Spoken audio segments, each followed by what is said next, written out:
Está na Constituição. Os parlamentares só podem ser presos se houver flagrante de crime inafiançável.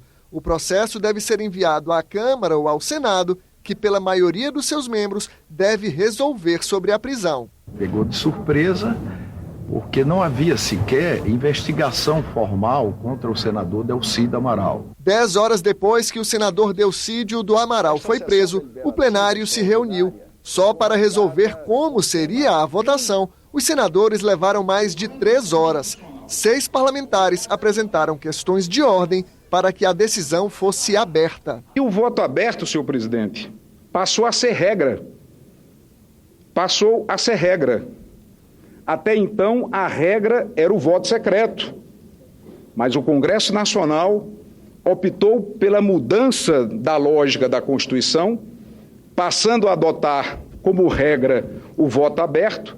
Mas alguns senadores defenderam o voto secreto. E o nosso regimento é claro, lá no seu artigo 291, inciso 1, letra C, diz o seguinte: será secreta a votação C, prisão de senador e autorização da formação de culpa no caso de flagrante de crime inafiançável, constante do artigo 53, parágrafo 2º. Antes de resolver as questões de ordem, o presidente do Senado alertou para a gravidade da decisão do Supremo, que determinou a prisão de um parlamentar. O julgamento que nos compete fazer é se pode, sim, o Supremo Tribunal Federal, como faz hoje, por decisão de uma turma, prender preventivamente um senador no exercício do mandato, sem que tenha culpa formada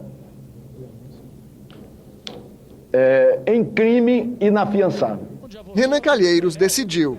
Rejeito a questão de ordem e resolvo todas as questões, e resolvo que a votação da presente matéria se dará na modalidade secreta, no estrito cumprimento, no disposto da linha C do inciso 1º do artigo 291 do Regimento Interno do Senado Federal. Mas o presidente submeteu a própria decisão ao plenário da Casa.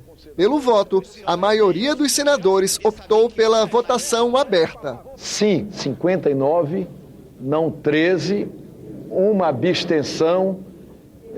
Está mantida a decisão do Supremo Tribunal Federal e será feita a devida comunicação ao presidente do Supremo Tribunal Federal. Está encerrada a sessão. O Palácio do Planalto divulgou nota a respeito do caso. O texto informa que na próxima semana será escolhido o novo líder do governo no Senado. Ainda de acordo com a nota, nesta semana respondem interinamente os vice-líderes na casa. São eles os senadores Hélio José, do PSD, Paulo Rocha, do PT, Wellington Fagundes, do PR e Teomário Mota, do PDT.